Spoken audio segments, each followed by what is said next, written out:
August மாதம் 2ஆம் நாள் ஞாயிற்றுக்கிழமை. பொதுக்காலம் வாரம் 18. வாழ்வின் வார்த்தைகள். இறை வார்த்தை உங்கள் வாழ்க்கை வழிகாட்டி. முதல் வாசகம். விரைந்து வந்து உண்ணுங்கள்.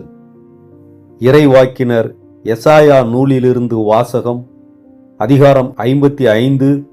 இறை வார்த்தைகள் 1 முதல் 3 வரை. தாகமாய் இருப்பவர்களே, நீங்கள் அனைவரும் நீர்நிலைகளுக்கு வாருங்கள். கையில் பணமில்லாதவர்களே, நீங்களும் வாருங்கள். தானியத்தை வாங்கி உண்ணுங்கள். வாருங்கள், காசு பணமின்றி திராட்சை ரசமும் பாலும் வாங்குங்கள். உணவாக இல்லாத ஒன்றிற்காக நீங்கள் ஏன் பணத்தை செலவிடுகிறீர்கள்? நிறைவு தராத ஒன்றிற்காய் ஏன் உங்கள் உழைப்பை வீணாக்குகிறீர்கள்? எனக்கு கவனமாய் செவி கொடுங்கள். நல்லுணவை உண்ணுங்கள். கொழுத்ததை உண்டு மகிழுங்கள். எனக்கு செவி கொடுங்கள். என்னிடம் வாருங்கள். கேளுங்கள், அப்பொழுது நீங்கள் வாழ்வடைவீர்கள். நான் உங்களுடன் ஓர் என்றுமுள்ள உடன்படிக்கையை செய்து கொள்வேன். தாவீதுக்கு நான் காட்டிய மாறாத பேரன்பை உங்களுக்கும் காட்டுவேன். ஆண்டவரின் அருள்வாக்கு. இறைவனுக்கு நன்றி. பதிலுரை பாடல். திருப்பாடல் 145. பல்லவி. ஆண்டவரே, எல்லா உயிரினங்களின் விருப்பத்தையும் நிறைவேற்றுகின்றீர்.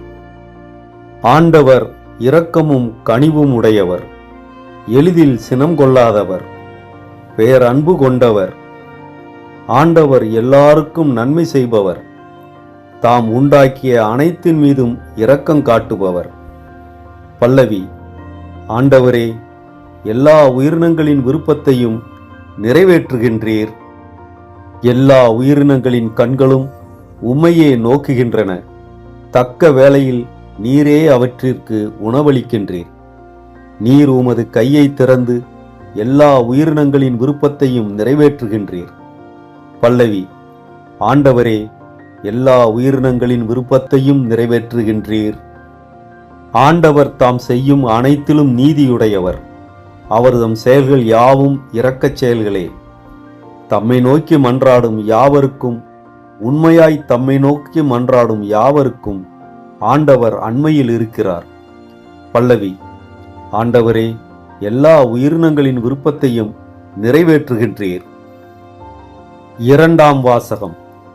எந்த படைப்பு பொருளும் கிறிஸ்துவின் அன்பிலிருந்து நம்மை பிரிக்க முடியாது. திருத்தூதர் பவுல் ரோமையருக்கு எழுதிய திருமுகத்திலிருந்து வாசகம். அதிகாரம் 8. இறை வார்த்தைகள் 35 மற்றும் 37 முதல் 39 வரை. சகோதர சகோதரிகளே, கிறிஸ்துவின் அன்பிலிருந்து நம்மை பிரிக்கக்கூடியது எது? வேதனையா? நெருக்கடியா? இன்னலா? பட்டினியா? ஆடையின்மையா? இடரா? சாவா? எதுதான் நம்மை பிரிக்க முடியும்? ஆயினும் நம்மேல் அன்பு கூர்ந்தவரின் செயலால் மேற்கூறியவை அனைத்திலிருந்தும் நாம் வெற்றி மேல் வெற்றி அடைகிறோம். ஏனெனில் சாவோ வாழ்வோ, வான தூதரோ, ஆட்சியாளரோ, நிகழ்வனவோ, வருவனவோ, வலிமை மிக்கவையோ, உன்னதத்தில் உள்ளவையோ, ஆழத்தில் உள்ளவையோ, வேறு எந்த படைப்போ நம் ஆண்டவர் கிறிஸ்து இயேசுவின் வழியாய் அருளப்பட்ட கடவுளின் அன்பிலிருந்து நம்மை பிரிக்கவே முடியாது என்பது என் உறுதியான நம்பிக்கை. ஆண்டவரின் அருள்வாக்கு. இறைவனுக்கு நன்றி. நற்செய்திக்கு முன் வாழ்த்தொலி. அல்லேலூயா, அல்லேலூயா. மனிதர் அப்பத்தினால் மட்டுமல்ல, மாறாக கடவுளின் வாய்ச்சொல் ஒவ்வொன்றாலும் வாழ்வர். அல்லேலூயா. நற்செய்தி வாசகம். அனைவரும் வயிறார உண்டனர். மத்தேயு எழுதிய தூய நற்செய்தியிலிருந்து வாசகம். அதிகாரம் 14. இறை வார்த்தைகள் 13 முதல் 21 வரை. அக்காலத்தில் இயேசு புறப்பட்டு படகிலேறி பாலை நிலத்தில் உள்ள தனிமையான ஓர் இடத்திற்கு சென்றார். இதை கேள்விப்பட்ட திரளான மக்கள் ஊர்களிலிருந்து கால்நடையாக அவரை பின்தொடர்ந்தனர். இயேசு அங்கு சென்றபோது பெருந்திரளான மக்களைக் கண்டு அவர்கள் மீது பரிவு கொண்டார். அவர்களிடையே உடல் நலமிற்றிருந்தோரை குணமாக்கினார். மாலையான போது சீடர் அவரிடம் வந்து, இவ்விடம் பாலை நிலம் ஆயிற்றே, நேரமும் ஆகிவிட்டது, ஊர்களுக்குச் சென்று தங்களுக்கு தேவையான உணவு வாங்கிக் கொள்ள மக்கள் கூட்டத்தை அனுப்பிவிடும் என்றனர். இயேசு அவர்களிடம், அவர்கள் செல்ல வேண்டியதில்லை, நீங்களே அவர்களுக்கு உணவு கொடுங்கள் என்றார். ஆனால் அவர்கள் அவரை பார்த்து, எங்களிடம் இங்கே 5 அப்பங்களும் 2 மீன்களும் தவிர வேறு எதுவும் இல்லை என்றார்கள். அவர், அவற்றை என்னிடம் இங்கே கொண்டு வாருங்கள் என்றார். மக்களை புல்தரையில் அமருமாறு ஆணையிட்டார். அவர் அந்த 5 அப்பங்களையும் 2 மீன்களையும் எடுத்து வானத்தை அண்ணாந்து பார்த்து கடவுளை போற்றி அப்பங்களை பிட்டு சீடர்களிடம் கொடுத்தார். சீடர்களும் மக்களுக்கு கொடுத்தார்கள். அனைவரும் வயிறார உண்டனர். எஞ்சிய துண்டுகளை 12 கூடைகள் நிறைய எடுத்தனர். பெண்களும் சிறு பிள்ளைகளும் நீங்களாக உணவு உண்ட ஆண்களின் தொகை ஏறத்தாழ 5000. ஆண்டவரின் அருள்வாக்கு. கிறிஸ்துவுக்கு புகழ். திருப்பாடல் 107 அடிப்படையில் ஜெபம். ஒன்றாய் இணைந்து ஜெபிப்போம்.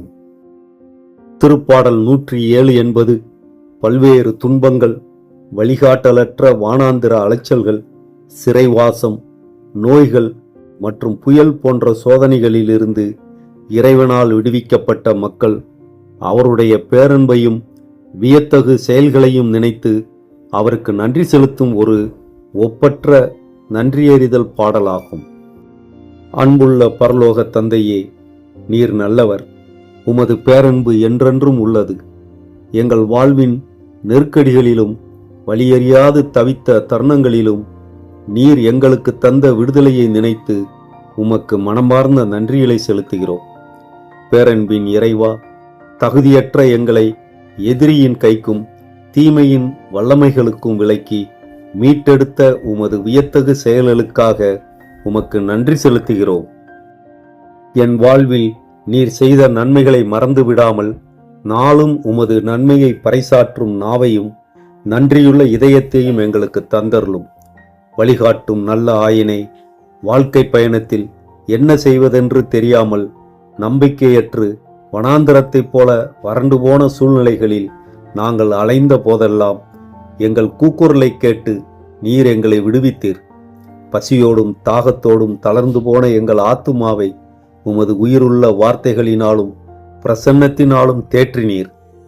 எங்களை அற்புதமாய் வழிநடத்தி விடுவித்து குணமாக்கி ஆசீர்வதிக்கும் நல்ல இறைவா, உமது வியத்தகு செயல்களை தியானிக்க நீர் தந்த வாய்ப்பிற்காக நன்றி செலுத்துகிறோம். எங்கள் வாழ்நாள் முழுவதும் உம்முடைய பேரன்பை நினைவு கூர்ந்து மற்றவர்களுக்கும் உமது சாட்சிகளாய் வாழ எங்களை அர்ப்பணிக்கிறோம். எங்கள் ஆண்டவராகிய இயேசு கிறிஸ்து வழியாக உம்மை மன்றாடுகிறோம். ஆமென்.